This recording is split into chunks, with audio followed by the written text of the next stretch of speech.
నగ్నంగా అనుభవిస్తామన్నా. అలా చేద్దామంటావా? వదిలే, ఆ మాట వినటానికి అసహ్యంగా ఉంది, చూడటానికి మరీ అసహ్యంగా ఉంటుందిగా. ఒక ఆడదానితో మాట్లాడే మాటలు ఇవా దున్నపోతారా? ఎన్ని తిట్టినా వింటాం, కళ్ళతో తన్నులా పడతాం. కానీ ఒక్కసారి మమ్మల్ని నీ పక్కలోకి తెచ్చుకొని మా కోరిక తెచ్చు, మాకు స్వర్గం చూపించు. మా భార్య వస్తే మిమ్మల్ని ముక్కలు ముక్కలకి ఏకంగా ఈ నరకానికి పంపిస్తారా? చూడు పాప, ఎందుకు ఇలా మాట్లాడుతున్నా? నా తమ్ముడు ఏమడిగిండు? నీ ఆస్తులేమైనా అడిగిందా? లేదే. నీ అంతస్తులేమైనా అడిగిందా? అది లేదే. 10 నిమిషాలు నీ పక్కన ఎంత చోటు అడిగిండు?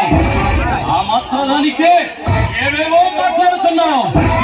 తప్పు కాదు, తప్పు కాదు. మీలాంటి రాక్షసుల్ని ఈ నరి బజార్లో ఉంటారా? ఈ సమాజం బాగుపడుతుంది, అలాంటి ఆడవాళ్ళకి రక్షణ కలుగుతుంది. దేవలోకంలో రంభ, ఊర్వశి, మేనక, ఈ లోకంలో ఐశ్వర్యరాయ్, సుస్మితా సేన్ ఇలాంటి వారి అందరి అందాలని మన రాతి శిల్పానికి ప్రాణం పోసినట్లుగా ఉన్నావు. నీవే ఎంత అందంగా ఉంటే నేను కన్నా నీ అమ్మ బాబులు మంచి రసుకులే ఉంటారు కదా. అయినా నేను పొందని ఈ మగ జన్మ మాకెందుకు?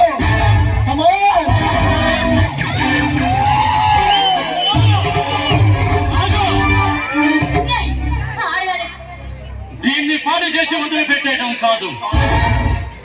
ప్రతి సినిమాల్లోనూ, ప్రతి నాటకాల్లోనూ ఇలాంటి సీన్లు చూసి చూసి ఈ జనానికి బారుకొట్టింది.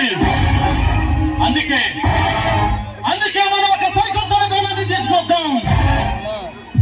తమ్ముడు, తెల్ల సీర తీసుకురారా. ఆడదాన్ని చూడగానే కళ్ళు కావాలని నమ్మకపోతాయి, కానీ మిమ్మల్ని కన్నా అమ్మకూడదు, కారణేనా? ఆయన సాటి ఆడదాని జీవితానికి పాడు చేయడానికి చేతులు వస్తున్నాయా? మీరు అసలు మనుషులా లేక మృగాలా?